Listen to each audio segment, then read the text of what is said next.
Hi, everybody. Happy Halloween. Meteorologist Joe Cioffi here. Weather in 5 days in 5 minutes. Brought to you by Omni True Value Hardware at 1226 North Wellwood Avenue in West Babylon, New York, in southwest Suffolk County on Long Island.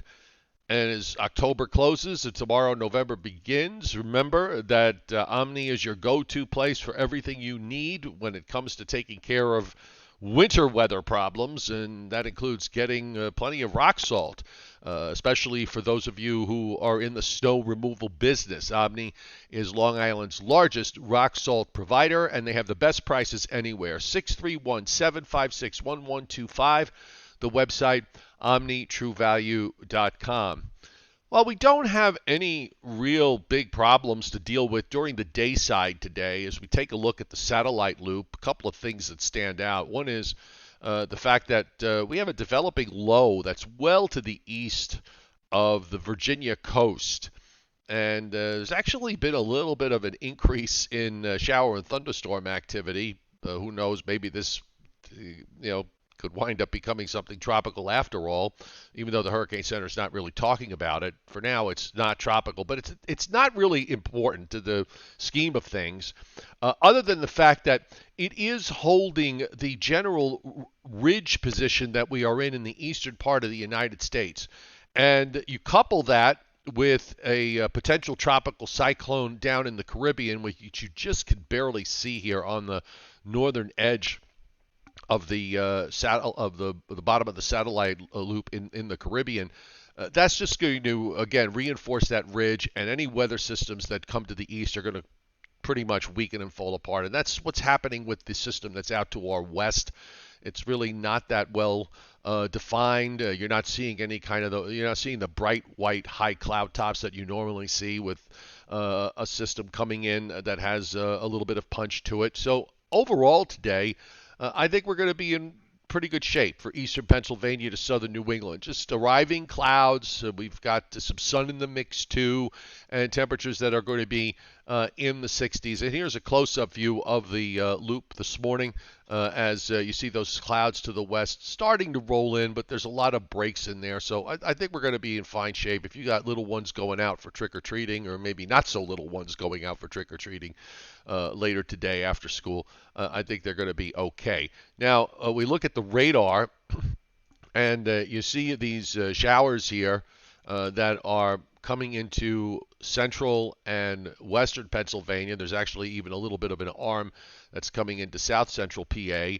Most of that's heading northeastward, and that lead band doesn't really look all that impressive. Probably will weaken some. There's some other showers down in West Virginia and also in Western Virginia that are moving northeast. I think the area that's down in the south, this patch right in here, this is probably going to hold together a bit better, and that's going to head northeastward to eastern PA to southern New England during tonight. It doesn't really amount to much, maybe a tenth of an inch of rain. Outside chance somebody maybe gets a little bit more than that, maybe up to a quarter of an inch at most, and it's just going to move right along. And that is going to be it, I think, as far as rainfall is concerned over the next 7 days. You take a look at the WPC's rainfall forecast here for today into tomorrow morning. And again, you're looking at about a tenth of an inch for New Jersey and Long Island, a little bit more in southern New Jersey, down into Virginia, maybe as much as a quarter of an inch there. And then you go to the northeast and southern New England and southeastern New England, we're looking at basically less than a tenth of an inch. And then tomorrow, unless there's some stuff left over in the morning hours early, it should move out. Wednesday, Thursday, Friday, Saturday, Sunday, a blank slate as far as rainfall is concerned for the next 7 days. And for those of you who are interested in what might be happening snowfall-wise, nothing in the east. You got to go out in the west. That's where we have activity happening. And this is the 72-hour forecast for the probability of at least 2 inches. And it's mostly the northern Rockies and on up into the Pacific Northwest and also into the Sierra Nevadas in California. I always like to use the probability of at least 8, so at least we get an idea of this, whether this is something major or not. And here we've got a few areas that are showing 50% or higher probability that there could be at least 8, but nothing really to speak of. So, taking a look, taking a view here of where we're going with all of this, and you see these showers on the GFS tonight. They move on out. Again, there might be a couple of leftover showers early tomorrow morning, but I think tomorrow we'll probably spend the day with leftover clouds and maybe enough drying so that we could see some breaks of sun. Temperatures will be in the 60s, and it's above average temperatures for the rest of the week and through the next weekend. As a high pressure ridge sort of settles into the eastern part of the United States, wind direction is going to ultimately determine whether we'll be in the 60s or whether if the wind is from the northeast, like it might be on Thursday and Friday, or over the weekend where there's a chance we could get into a west wind, in which case we could see temperatures climb up into the 70s in many locations. I'm kind of expecting that to happen, especially in inland areas for Saturday and for Sunday.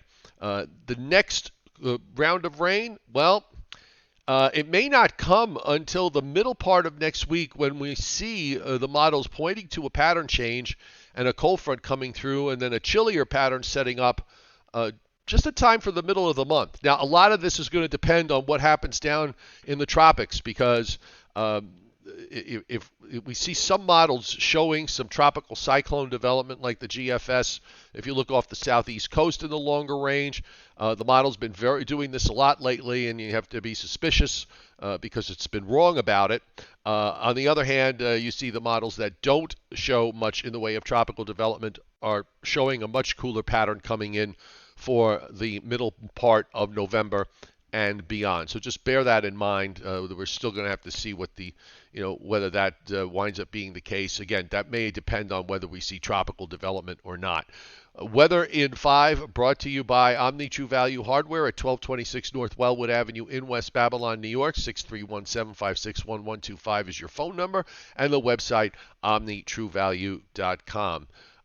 Very quickly, since we mentioned it earlier, potential tropical cyclone 15 in the Caribbean is forecast to become a tropical storm either later today or tonight into Tuesday morning. We have tropical storm watches for Jamaica and the Cayman Islands, although most of the activity that we see is to the south.